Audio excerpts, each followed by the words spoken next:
Welcome back, ladies and gentlemen, to another episode of the Somewhat Sports podcast, the final episode that we will be recording in the year of 2020. I think I could speak for all of us, including my two amazing co-hosts here, Chris and Dame, that we're all happy to be just about done with 2020 and going into the new year. So, fellas, we've made it this far. It's good. Yep, thank God. I don't even know. Just go ahead. So, ladies and gentlemen, we have a rare non-NBA centric show today. I don't really think we're going to touch too much upon the NBA at all. It's pretty early in the season, a lot of overreacting for a lot of different teams. So we're not really going to focus too much on that. We're not overreacting kind of show. We like to let things play out. So we're going to wait a little bit to really dive deep into some serious NBA talk, as the season progresses. But we do have our first bit of baseball talk today that we will get to later in the show. But before that, we are going to hit you guys with the main course of today. That would be the NFL playoff scenarios that are on the line this upcoming Week 17. First of all, guys, before we really get into detail, one thing I got to give the NFL props on, there are no important games that happen after one another. All the games that have tie-ins to each other happen at the same time, aside from the Washington football team and Eagles being the last game of the night. Everything happens at the same time. The Titans-Colts games happen in the same time slot. The Ravens-Browns games happen in the same time slots. I gotta give the NFL props for the scheduling. They made it so that teams aren't scoreboard watching, aren't doing any of that. You have to make the decision going into the game. How serious are you going to take it? The way I looked at it is the playoffs are next week, but to a lot of teams, the playoffs start this week already, a little early because of all these different playoff scenarios that we have that we're going to get into in a bit. But yeah, like Jurgen said, it's good that these teams are lined up playing against each other and stuff. So it's gonna make for a very interesting week this week. Exactly, and storylines. Yes, 100%, Chris, and we will get to that right away. Let's start in the AFC, gentlemen, with a conference where the first seed is actually already locked up. The Kansas City Chiefs have had the AFC locked up for a week or so now, and they made that official today as they said that they will not be starting Patrick Mahomes in the final week of the season. I think an overall smart move on their end. Obviously, you don't want to risk any sort of injury. He was injured one time last year, albeit it was only for 2-3 weeks.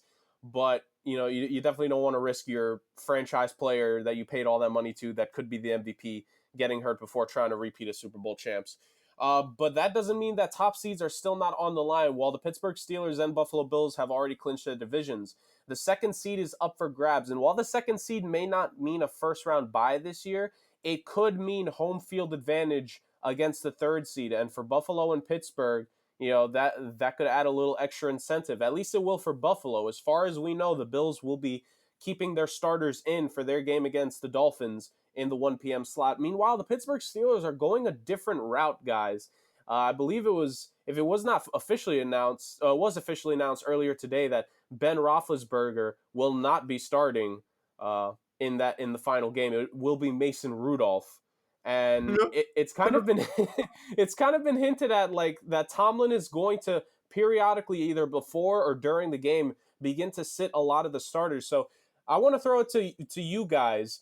Chris, I want your thoughts first. What do you think about the Steelers kind of essentially just giving up, in essence, the second seed to the Bills here? Of course, they have to play the game, but you're decreasing your chances by not starting Big Ben right off the bat. Yeah, so I mean, I actually want to get your perspective on this, guys. Are there going to be fans throughout most of the playoff teams' home stadiums? Well, actually, a few minutes ago, Andrew Cuomo actually announced that in Buffalo they're gonna allow 6,700 fans to be at the Buffalo game next week. They just announced it half an hour ago.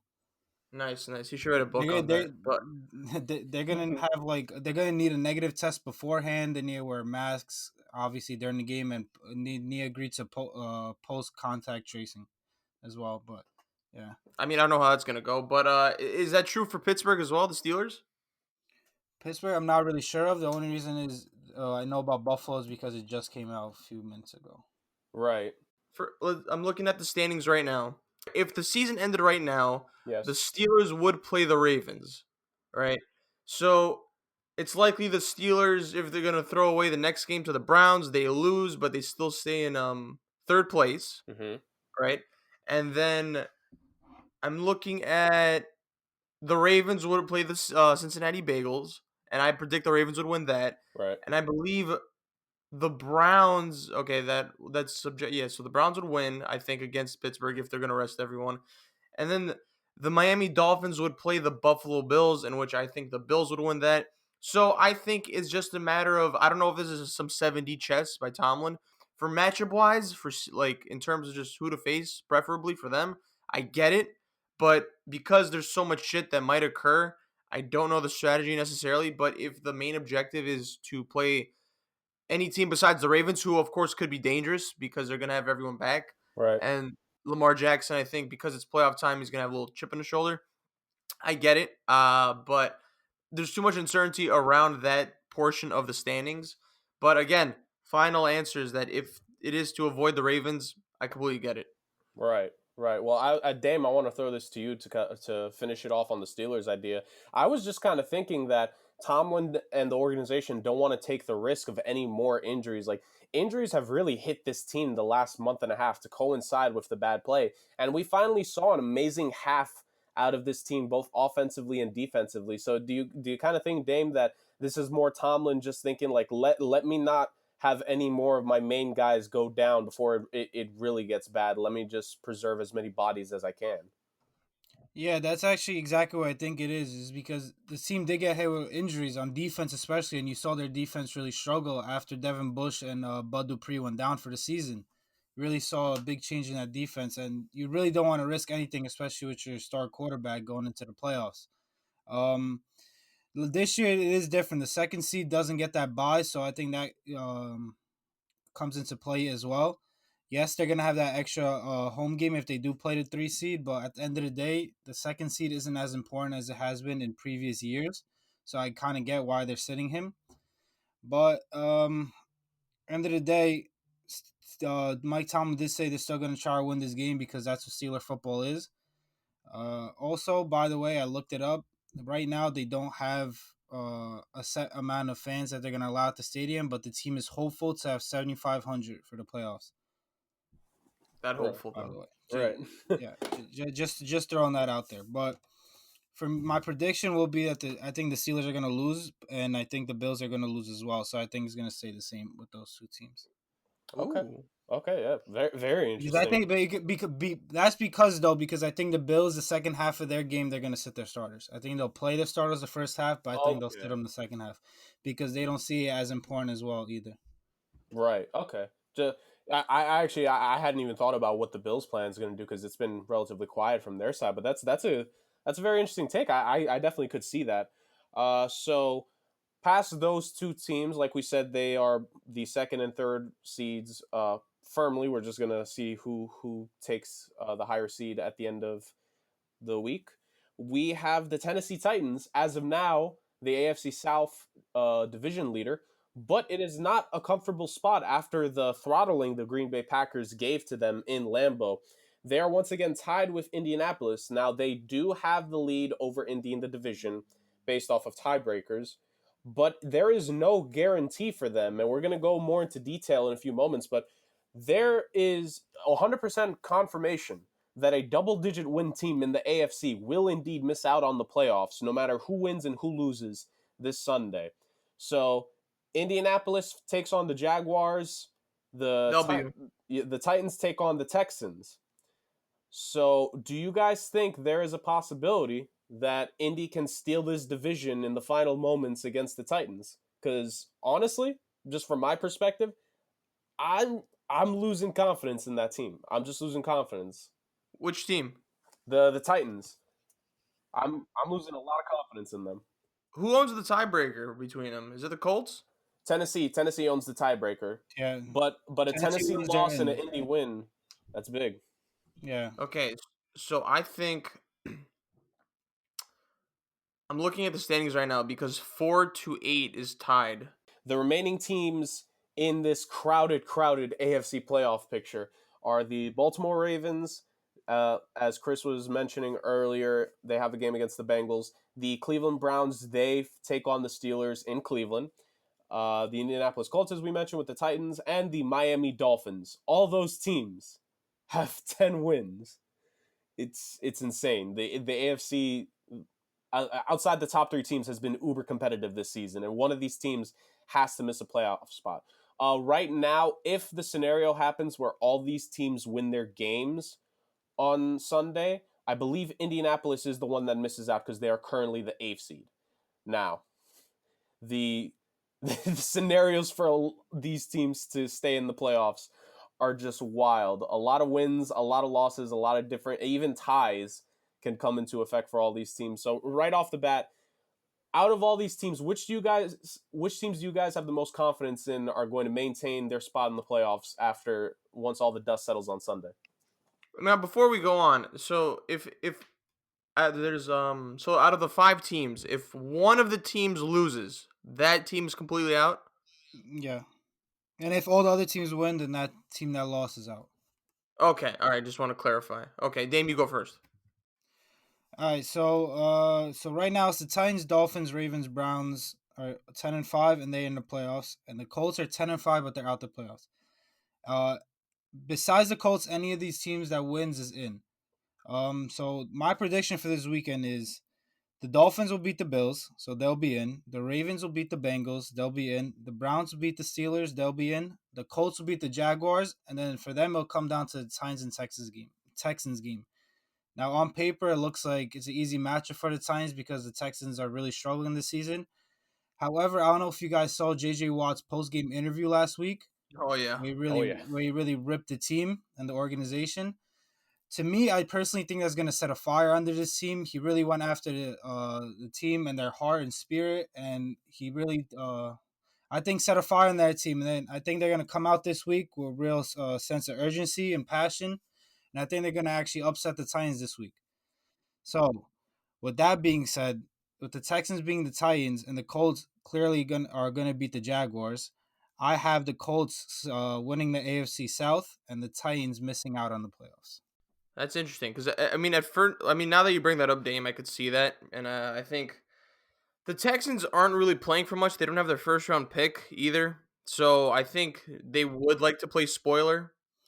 Exactly. And you're right, Especially JJ team in Watt. the division. Oh yeah, yeah. And then JJ Watt made me like want to like run through a wall with his speech the other week. So I see what you're saying about that. But at first glance, I mean, it depends how Buffalo approaches their game, because I think if Buffalo wants to lock up that second seed, I don't think Miami's going to beat them. So I'm gonna go with that instead, because again I just also can't trust the Texans either, and also I think the Colts are gonna beat the Jaguars. I'm gonna go with Miami losing to the Buffalo Bills just because I think Buffalo's gonna take this seriously, and I think just the margin, like every other team is playing a beatable team besides the Miami Dolphins, who play the Buffalo Bills, who want to lock up a second seed, I guess. So Right. I think I'm going to take that into account, and I'm just going to have the Bills winning this one, and I'm going to have the Dolphins being the one team that drops out. Right. It's interesting you mentioned that, Chris, because of these teams. Now, obviously, Tennessee is leading their division at the moment, so it doesn't matter. But I believe the Titans, even if both the Titans and Dolphins lose, I believe the Titans hold the tiebreaker over Miami. So when you look at the situation, aside from Indy, Miami is that next team where it kind of feels like a must-win for them, because if they drop the ball, and not even drop the ball in that Buffalo game, I don't want to say that for them, but if Buffalo does come to play, if they come for that second seed, I could see Miami falling out, definitely. Aside from that, I agree with Dame's take about the Titans. I do not like the fact that they have not looked as strong as they were earlier in the season. I felt the Cleveland game, the final score was a lot closer than it showed. That Green Bay game, the fact that they were unable to run with Derrick Henry on that Green Bay Packers running defense. I know it was snowing. I know weather plays a role sometimes, but that Green Bay Packers running defense is not exactly one to behold. That's the same team that Raheem Mostert carved up in the NFC Championship game last year. The fact that they could not get Henry going there is a cause for alarm. And the Texans, a lot of people forget, the Texans-Titans went to overtime in their game earlier this season. Like, as bad as the Texans have been, there's still some talent there. And I agree with you guys. JJ Watt kind of trying to light a fire under this team for one last big win on the season for them. Try to ruin the Dolphins' draft status as much as possible. I have the Titans falling off against the Texans, and I do have the Colts winning their game. So I have the Colts taking the AFC South. In terms of the rest of this, I don't know. I want to get your guys' perspective because now Mason Rudolph is starting. And uh, I'll let Chris get to Mason Rudolph in a second. With Mason Rudolph starting, with Tomlin likely sitting guys throughout the game, what do you give Cleveland's chances? Because obviously, no Big Ben, they have a chance. But at the same time, what's the status on the receiving core? A lot of COVID hit them. That's why they lost to the Jets. That's the only reason they lost to the Jets. Really, Baker had essentially a high school team of receivers to throw to. So, what do you guys give the Browns a legit shot at winning this game this Sunday? Do they have everyone back this game? I haven't seen a significant update yet. I think maybe Jarvis, but that's about it. Like, if I had to guess. But that's pretty big though if they get Jarvis. That's accurate. True. Yeah. I mean, yeah. I mean, I guess I'll give the Browns some leeway. I think there's gonna be just so much urgency within this game that they're gonna pull through. It might be sloppy, but I do think they're gonna do it. If they get Jarvis back, they'll win. I do think they'll win essentially because, and I also think because of Baker's putrid performance last week, he's gonna want to like clean that up a little bit. I'm gonna give them the benefit of the doubt, and also just the stakes are so high. I mean, because it's the Browns, they haven't seen playoffs in God knows how long. I think the makings are there of like a Cinderella story, and that's so weird coming like to talk about the Browns in that perspective and Baker Mayfield, but yeah, I mean, I can't talk about this as much as you guys because I don't know shit as much as you guys, but I'm going I'm going to take into account everything I said, and I have the Browns ultimately getting in. But that's again me being nice. We'll see. I mean, they've surpassed expectations this season, but I also think there's that hint of just like, you know, overachieving, in my opinion. I want to give credit where it's due. They have performed well, and they've been the teams they should, except the Jets. But because of circumstances, that didn't happen. I'll never forgive them for that, though. That loss against the Jets. But again, benefit of the doubt, I'm gonna go with the Browns.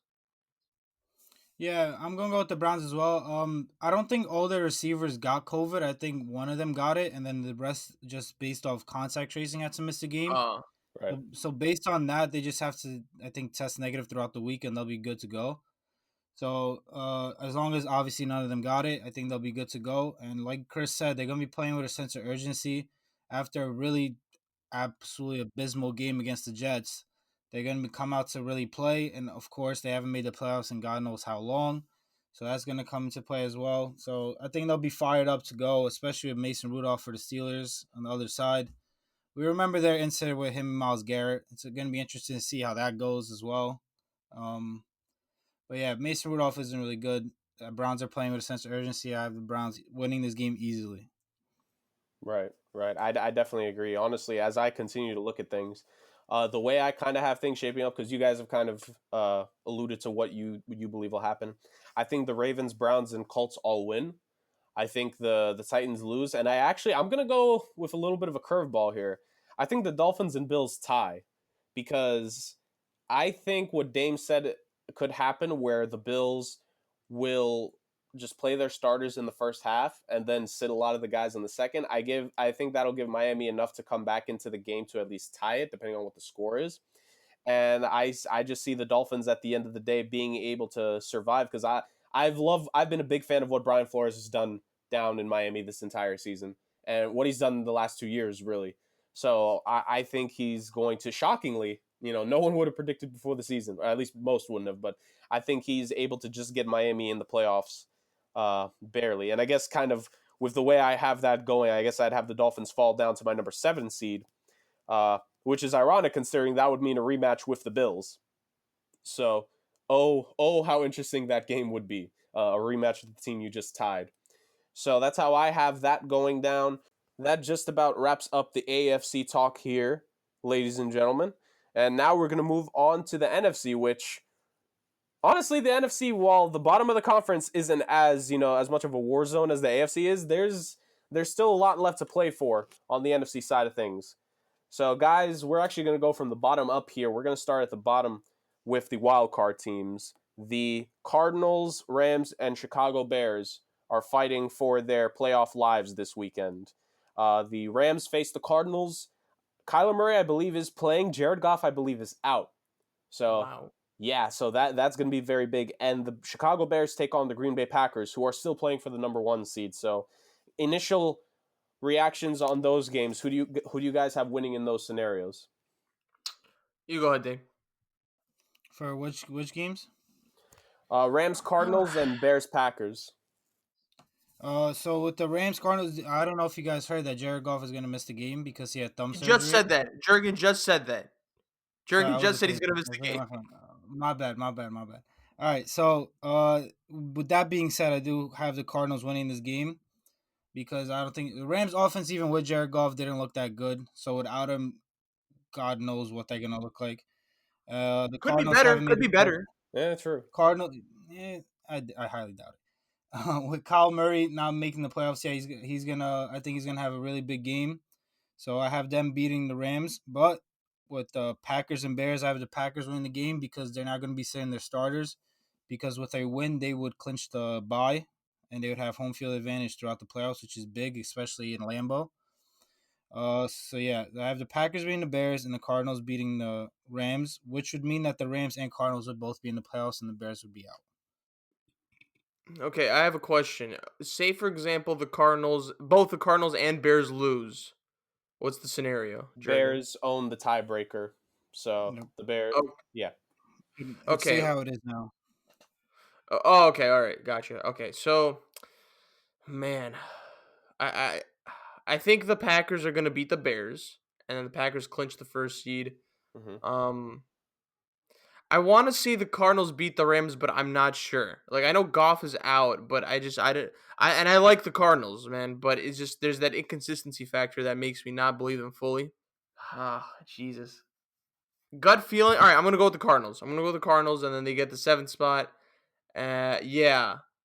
If Kyler Murray's playing and he's 100, I mean, I don't think he's gonna be necessarily 100%. But again, I think that sense of urgency does play a role into all this. And again, that's a young and hungry team, so they're gonna play with a sense of grit as well. Yeah, that's if yeah, I have the Cardinals winning that, and then would the Rams drop if the Cardinals win their game? Uh, Because that means they have the same record. But who owns the tiebreaker for that? I believe it would be the Cardinals because they would have the superior division record compared to the Mm-hmm. Rams. I believe so. Okay, so that means the Rams would drop to 7, the Cardinals would go up to 6. Yes, I believe so. The Oh, the, okay. the only way if I'm not mistaken, I believe the only way the Rams miss out on the playoffs is if the Cardinals and the Bears both beat them because the Rams have not clinched the playoff spot. So if the Cardinals Oh, win Yeah. and the Bears upset the Packers, the Rams would actually fall out. Yes, that's the only way that. Yeah, they would need to lose and the Bears to win. yeah. Well, Bears aren't gonna win. But anyway, yeah. So that's yeah. I mean, it really depends on what how the Cardinals perform here, and I would like to see the Cardinals in the playoffs instead of the Bears, in my honest opinion. But Yeah, of yeah, course. No one wants to see the 100%. Bears in the playoffs. Like, absolutely yeah. not. I'm Everyone's who running. wants to see, who goes out of their way to want to watch Mitch Trubisky play football? Exactly. Ryan Pace apparently. Ryan Pace apparently the Bears general manager. So one last little tidbit about the Rams actually, which is funny. They actually have a puncher's chance at the 5th seed. If the Rams beat the Cardinals and the Buccaneers drop their final game to the Carolina Panthers, the Rams would actually become the 5th seed because they defeated Tampa Bay earlier in the season, a couple weeks back. So that's the funny thing. Like the Rams could finish as high as the 5th seed or miss out on the playoffs, which is quite the situation to be in. So I love Kyler Murray. I was ready to sing him MVP praises halfway through the season with how the team was performing. But I feel like he's gotten dinged up as the season has continued. And I hate to do this because I'm a big Kyler Murray guy. I like Christian Kirk, Andy Isabella. But I have the Cardinals losing to the Rams because I think Sean McVay is talented enough to get that offense to perform well with the running game. With Henderson and Akers, they've been good this season. And I think Murray, the thing is that I think his mobility will be somewhat of a question in this game. And Aaron Donald coming at you, if you're not 100% as the quarterback, I don't like that. And because I have that happening, I do have the Bears losing to the Packers as well. I think we can all agree the Packers are going to win the NFC in terms of the regular season, being the number 1 seed. I got the Bears losing, but I got the Cardinals losing, and I do have the Cardinals missing out on the playoffs. But I do have that as being motivation for them to go into next season as a big dark horse in the division, which the NFC West is not going to be fun next year. It's just not going to be fun for anyone. Moving on to the last division in the NFC that has not been decided yet. The NFC East. The Washington football team, the Dallas Cowboys, and the New York Giants all have a shot in making it. So I will run down the scenarios of what can happen really fast, and Dame, I'll throw it to you.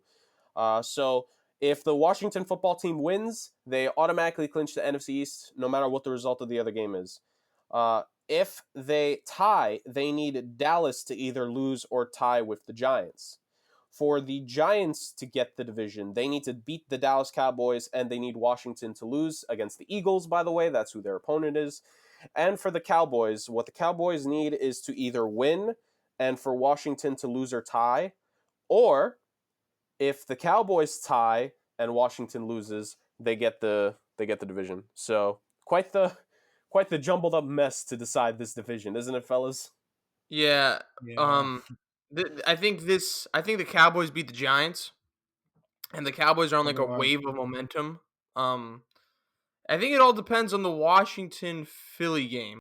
It's tough. It's tough because I like what Jalen Hurts is doing. I like that. I feel like there's a refreshing vibe to the Eagles now that their quarterback is Jalen Hurts, and Carson Wentz, being as toxic as he is, took a step back here.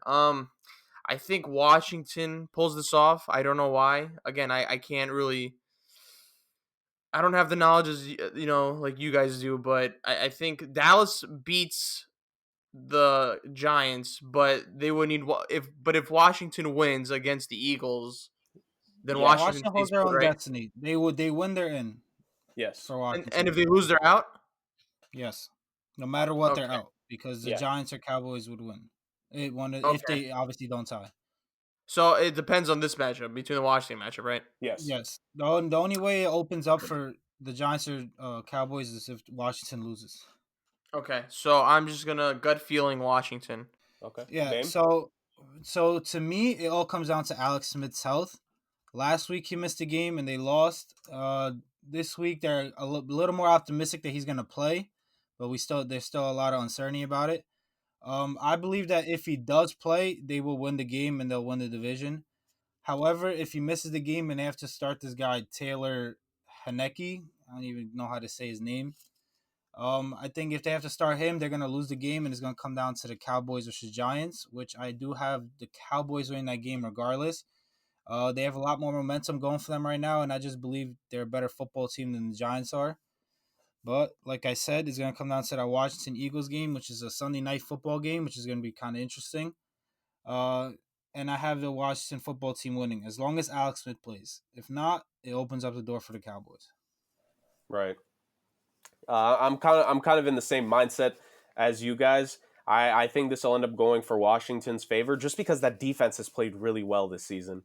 Like, if there's one thing you can say about Ron Rivera as a coach, he's going to help your defense get better. And Chase Young, whew, that that boy is good. Dame, I believe I believe I saw it.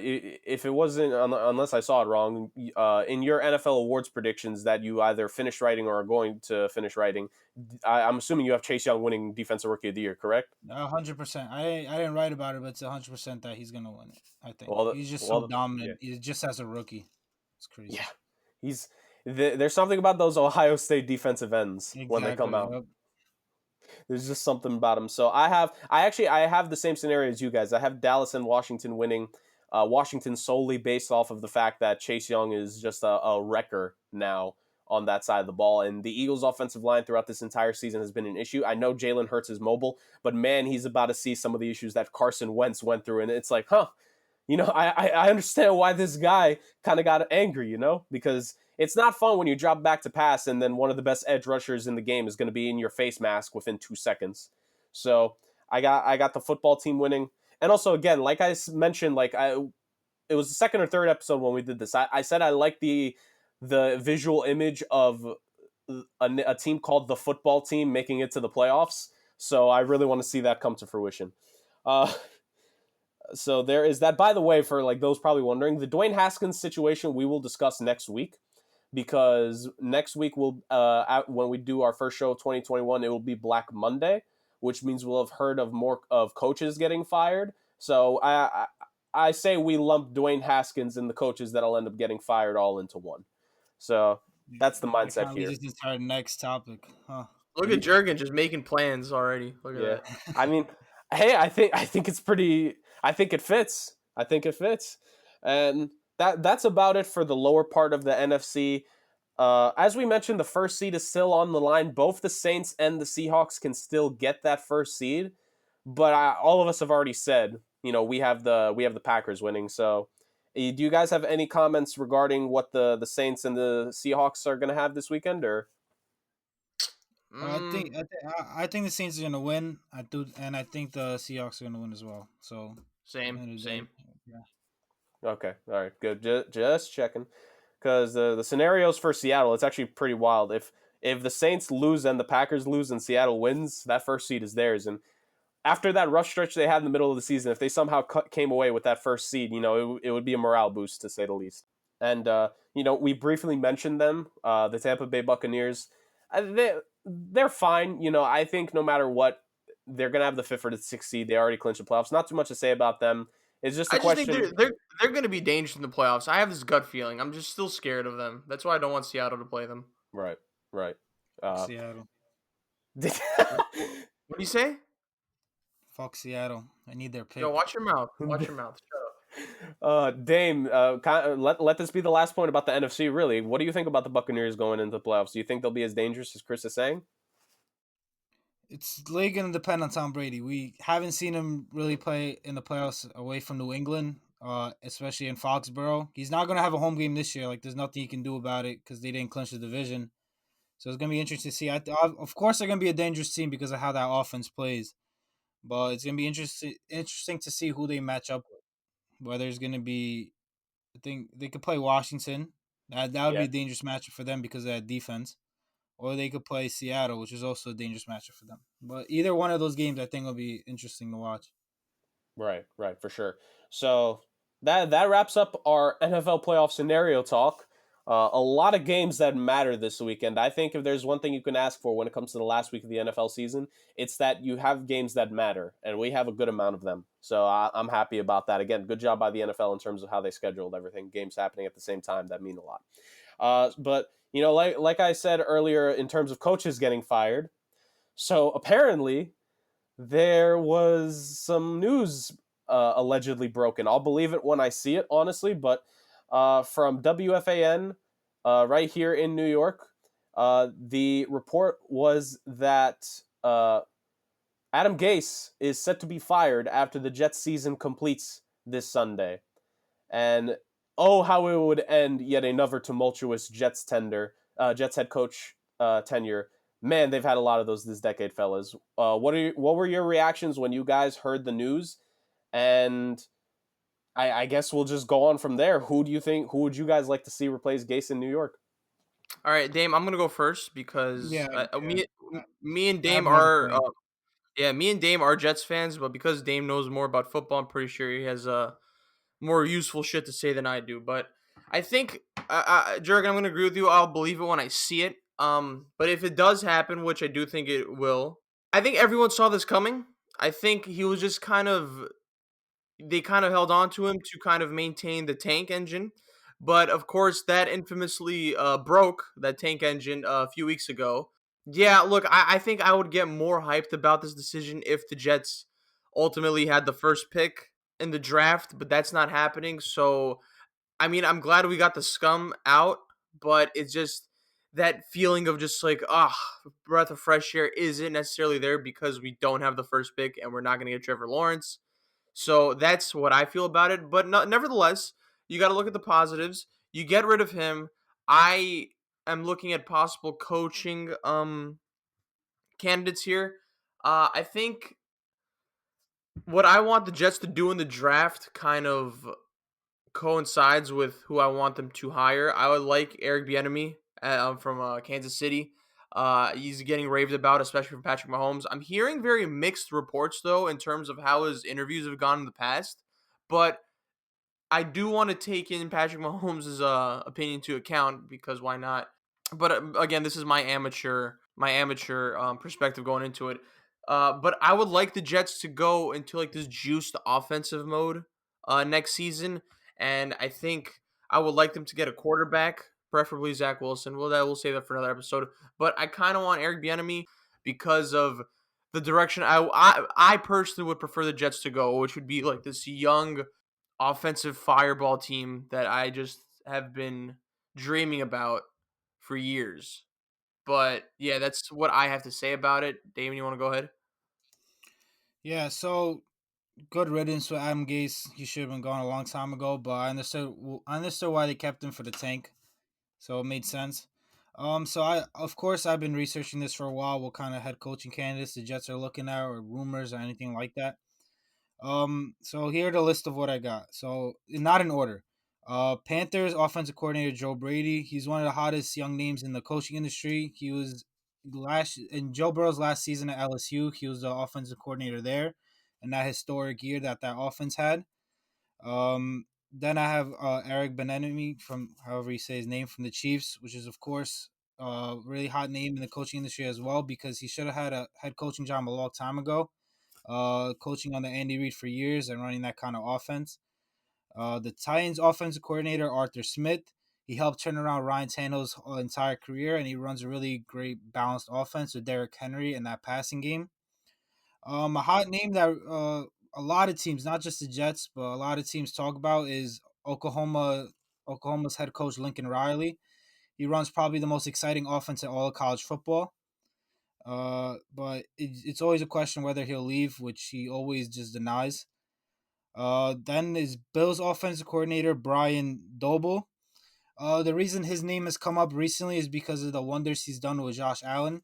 Yep. Previous to this season, Josh Allen was really talked about as maybe a bit of a bust, really inaccurate, erratic quarterback, and that maybe might not be a starter for long in this league.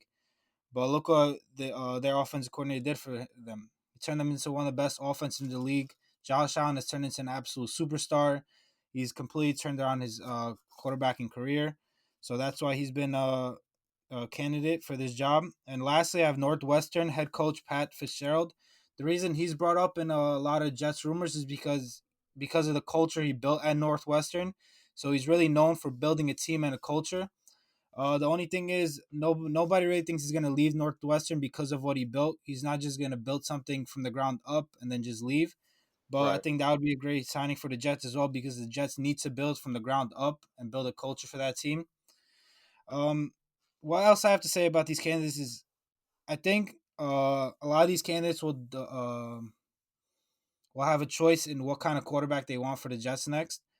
Two of these candidates, I think, will stick with Sam, and the four other ones, I think, are going to go in the direction of drafting their quarterback and starting all over.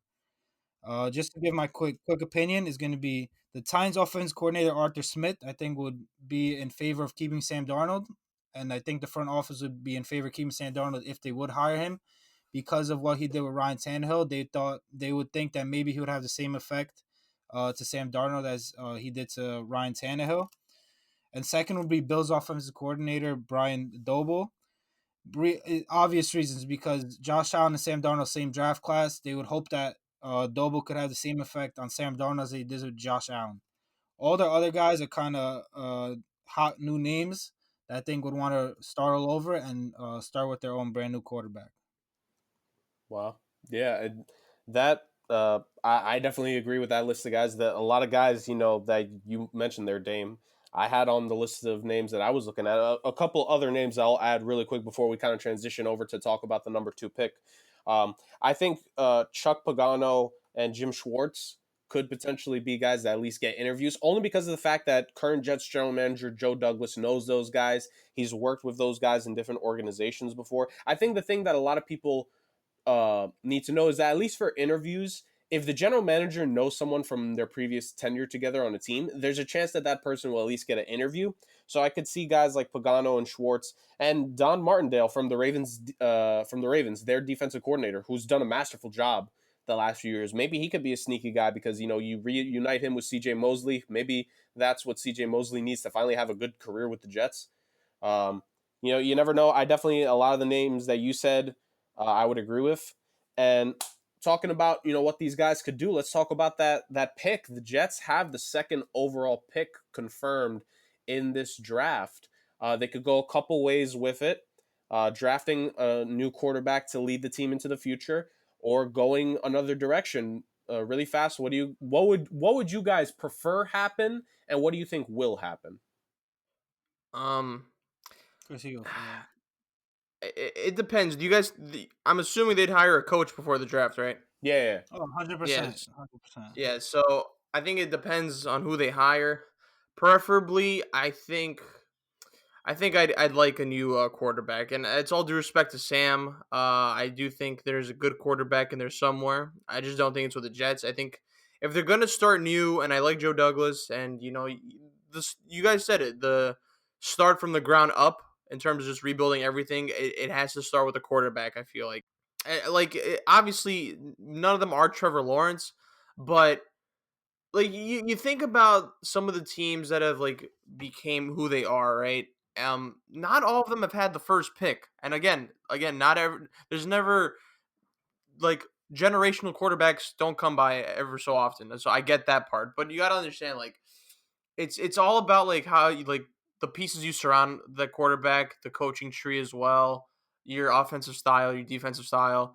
So I think it's Jets could be creative here. I would prefer. I'm looking at it now. I haven't gone into depth in terms of just analyzing all the quarterbacks, but I'm hearing. I mean, there's Justin Fields, the popular consensus as the number 2 pick, but now Zach Wilson is coming into popularity. I think I'd go with Zach Wilson. I can't give you a full reason why, but I think his ceiling may be higher than Justin Fields' is. That might be a hot take to some, but I think I'd go that. I know some people would maybe want to juice up our offensive line, and I understand that, but I think if you're just going to rehabilitate your whole team, then you want to go with the quarterback first, and for that, I might go Zach Wilson. So yeah, the Jets to me have 3 options. They keep Sam Darnold. They draft Penny Sewell from Oregon. The left tackle got Heisman votes, so he's a sure thing. They could keep Sam Darnold and trade back for more picks, and then draft the Jamar Chase or say the best defensive player on the board. Right. Or finally, they could trade Sam Darnold for say a second round pick or a third round pick plus something else, and they could draft Zach Wilson and Justin Fields. To me, a lot of it is going to come down to the next head coach. Of course, the whole head coach is going to have a say. I think Joe Douglas is going to tell the coach, listen, we're hiring you. It's up to you. Do you want to keep Sam? Do you want to keep drafting a new quarterback? But I do think I think they're going to go after Eric Bieniemy or Joe Brady. So they're going to go for a new quarterback. I saw a tweet on Twitter. It was like Joe Douglas didn't work behind the scenes for multiple organizations for 20 years to not have his choice at his own quarterback. Right. So I think that's also going to come into play. What I think they're going to do and what I want them to do, I think is going to be the same thing for once. I think they're going to go with Zach Wilson with the second pick. They're going to stay. They would love to move back from the second pick to say the 4th or 5th and get Zach Wilson. Just hypothetically, say a team is in love with Justin Fields or say a Trey Nance. And they want to move up to 2, and the Jets move back to 4 or 5, and Zach Wilson could still be there. That'd be a dream scenario. But if they can't find that, or they aren't confident that Zach Wilson would be there for them if they trade back, I think they're gonna stand pat and draft Zach Wilson. A little bit about Zach Wilson. He's not the tallest, but he's not short either, so that's not good. That shouldn't be a problem. But the playmaking he has and has shown through BYU, even though they haven't really played great competition, but neither has Patrick Mahomes when he came out of college. Not saying I'm comparing to Patrick Mahomes. No one should be compared to Patrick Mahomes. But I'm just saying, just because you play weak competition doesn't mean you're going to be a scrub in the NFL. Right. The kind of throws this guy has, just go watch on YouTube, watch his highlights. You don't even got to go full on deep scouting. Just watch his highlights. Just watch some of the throws he makes, whether it's in the pocket, going to the left, going to the right, short, medium, deep. The kind of throws this guy can make are absolutely ridiculous. Of course, at the end of the day, the Jets would have to build an offense around him. He's not a player like Trevor Lawrence who can make lower players better. But with the amount of draft picks the Jets have, the amount of cap space they have, I think I trust Joe Douglas to put a great offense around Wilson in order for him to succeed. So yeah, at the end of the day, I think they will draft Zach Wilson, and I'm gonna be super excited about it. I'm gonna use my Secret Santa gift card and a jersey of his. Thank you, Manny. Shout out to you. Uh, yeah, we'll see how it goes. Well, Yeah, well, the Jets they not sure. have Jets have decent, like, they have a few good pieces with Mims and I think Becton as well. I think like you said, Dame, if they could snag, and again, if they trade Darnold for a attractive asset, I don't think it's going to be a first round pick, but it could be a second round pick in my opinion. Maybe you could use a few of those picks that you have, like with the Seahawks pick, and maybe if you get a pick for Darnold, maybe move up to get Devontae Smith, maybe to make your, or Jamar Chase probably, but maybe they go too early. But I'm just saying, I think the Jets could get creative here, and that's where I think Joe Douglas, his ability as a GM, correct? He's a GM. Yeah. We'll see him. We'll see if he could shine based on what he does this draft, because I think this is the most important draft going forward for him. But I have faith. I think I do have faith because I think there's so many possible scenarios for him to go. Right, Mm-hmm. right. So I have my quick thoughts. I do like Joe Douglas. Honestly, he is the kind of guy that would like to trade back and get a couple more assets. So I definitely think Dame could be having a point there in terms of he could trade out of out of the second pick, maybe to a team that's a few picks away if they fall in love with another quarterback or another player. That's definitely something you could do because he is the guy that is his philosophy is get as many assets as you can. But myself personally, if I could tell him what to do, if I could run the Jets, I would honestly go with the method that the Dolphins have done the last 2 years, which is if they are fully entrenched in the fact that Tua is their quarterback of the future, you saw that they built this team over the course of 2 off seasons so far in terms of what it's got to this point. And I like the idea of try to set up the team first for the most part, then getting your eventual franchise quarterback. So I like Penei Sewell going to the Jets at the second overall pick just because him and Becton being your bookend tackles, one on the left side, one on the right, or one of them even becoming the left guard, you essentially guaranteeing the blind side for your quarterback will be set for a decade plus would be massive. And taking away Sewell from Miami, who could potentially get him if they get the third pick or if they trade up to that third pick with the draft ammo that they have, that would be something just hurting a division foe while improving yourself.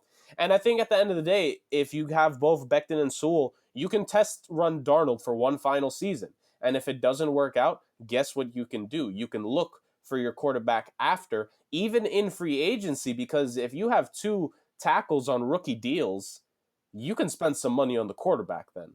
So I like the idea that at least mainly the Dolphins have done it. And I think the Chiefs kind of did it themselves because the team that Mahomes inherited, that team was essentially all drafted there by the time he started. So I like this idea of seeing teams bringing in the right quarterback once the roster is set for them. And that's personally what I would go with. But I definitely think you guys have the right idea of if Joe Douglas wants this to be the draft where he gets his guy, I think he'll make that move. Will it be Wilson? I don't know. Like, I'm kind of 50-50 on both Wilson and Fields. I like Kyle Trask, the kid out of Florida. I think that the loss to LSU, obviously, it's not on him. It was the Florida defender that decided to chuck a shoe 50 yards downfield. I think he will be like a mid to late first round guy. Maybe do you trade back twice, get a lot of picks? I don't know. Like Joe Douglas, like you said, Chris, I think they could get creative. How creative will they get? We don't know. But at the end of the day, that's what I would personally do. And I think if you're the New York Jets, at least, I saw an article earlier, I'm sure you guys saw it, about how the Jags are a favorable spot because they have the first pick. The coaching position is probably going to be wide open after week 17 concludes. I don't understand why people aren't giving it that credit to the Jets. I know they're the Jets. I know the history. I know all that. But Joe Douglas is a good GM that I think a coach would want to work for. And they have the second pick, so that's just my thoughts on it. The last topic that we will be getting into today We finally have baseball, guys. Let's go. We got baseball news to talk about. The San Diego Padres have made some massive trades over the last, 48, 72 hours as of we're recording this. They executed two massive trades. I know a good bit about baseball, but Dame definitely knows more than me. I'll give that to him. So, Dame, I will let you take it from here. Break down to the people these massive deals the Padres made. I know less than both of you, so this So, might be a U2 segment. all right. So the first trade they made was with the Tampa Bay Rays. They acquired Blake Snell, for their number 3 prospect Luis Patino.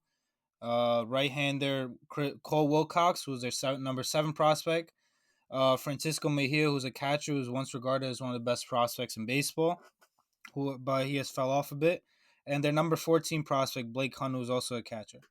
Um, the second trade they made was with the Chicago Cubs. This was for right-hander Yu Darvish, who was a Cy Young Award candidate this year. I believe he finished second. They gave up far less in this trade than they did for Blake Snell. Yeah. They traded Zach Davies. They traded their number 11 prospect. I can't even say his guy's name. He's a shortstop. They traded the number 13 prospect, number 15, and number 16. Now, it sounds like a lot because it's a lot of prospects, but they're also all very young. They're 16 to 17 years old, so you really don't know what they're going to come into. There's a lot of growing to be done there. But overall, for the Padres, this is obviously they're going for it now. They're not waiting for years to come, which they did a couple years ago when they traded all their players away for prospects. Now they traded those prospects to try to win now. Their starting pitching rotation is absolutely ridiculous. So for this season, they have Yu Darvish, Blake Snell, uh, Dellison Lamet, Chris Paddock, and then they're gonna have 4 guys battling for a number 5 spot. One being Joey Lucasi, Adrian Morahone, and Ryan Weathers. And then they have the number 1 pitching prospect in baseball. They did not give up any of these trades. Mackenzie Gore, he's the best pitching prospect in baseball, so he's gonna be battling for that 5 spot as well. Um, Overall, I can't give the Padres any other grade besides an A+. Agreed. Of course, they have to battle with the Dodgers in their own division and their league, but they're really going for it all. They have the lineup to do it. They have Manny Machado. They have the NL Rookie of the Year. They have Fernando Tatis, of course, Eric Hosmer. They have the bats to do it. All they needed to do is add that one ace to anchor their rotation. And at the end of the day, they added 2 of them. Yeah. Now, you Darvish does cost a lot, but on the other hand, Blake Snell compared to market value to other starting pitchers in the league, he's relatively cheap. 100%. So yeah, so overall, I think with the Padres and Rays, I view that as a pretty even trade. The Rays were looking to get rid of Blake Snell, and they got a pretty good return for him. On the other hand, with the Padres Cubs, I think that was a lopsided trade for the Padres. The Cubs didn't really get that marquee prospect in the trade like the Rays did. It was kind of just a salary dump for them. Although Yu Darvish is one of the best pitchers in baseball, they kind of viewed it as a salary dump, maybe to re-sign Chris Bryant because I know they're looking to do that. And But he's yeah, going to demand a lot of money. Like guys exactly, who have won an NL, if you have an MVP or a Cy Young award on your resume, you're going to get paid, and Chris Bryant's going to get paid by somebody. exactly. So I get maybe they view that as you're either trading Yu Darvish or you're trading Chris Bryant. And maybe Right. because Chris Bryant's on a contract year, they saw it as we could get more for Yu Darvish. So yeah, but I think the Padres at the end of the day are the winners in this, and they're going to be a real force in the league this year. Right. And Dame, I think one thing that we got to talk about, not just for this year, in 2022, when Mike Clevenger comes Exactly. back, Yep. because he's going to Oh miss my the goodness. 2021 season. When They're he not going to comes have spots back, for these starters. yeah, when he comes back, you're going to talk about your 1, 2, and 3 pitcher all being Cy Young, either award winners or at least candidates. Um, Yep. yeah, like you said, Snell won the Cy Young a couple years back in the AL. Darvish, second place, I believe, this year in the NL. I honestly would have argued he could have won it, but Trevor Bauer was just a different beast this year. Yeah. Um, Yeah.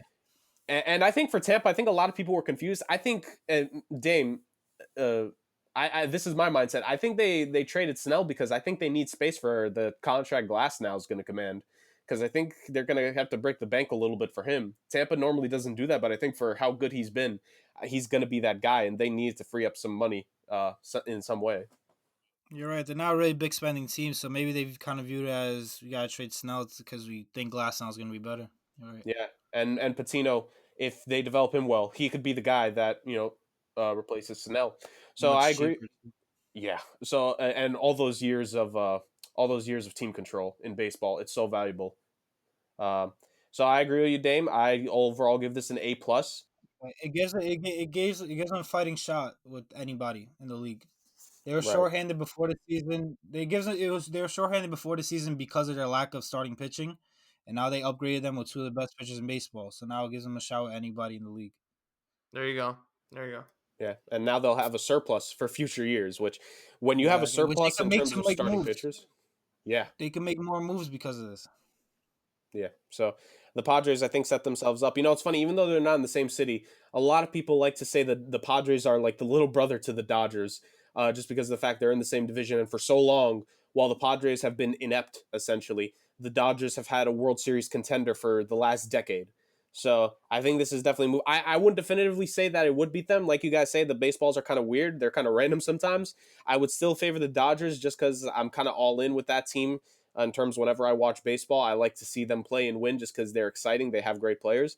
But this definitely gives them a chance in a 7-game series to do battle with them. And I would argue, honestly, maybe being the third best team in the NL just on paper come playoff series.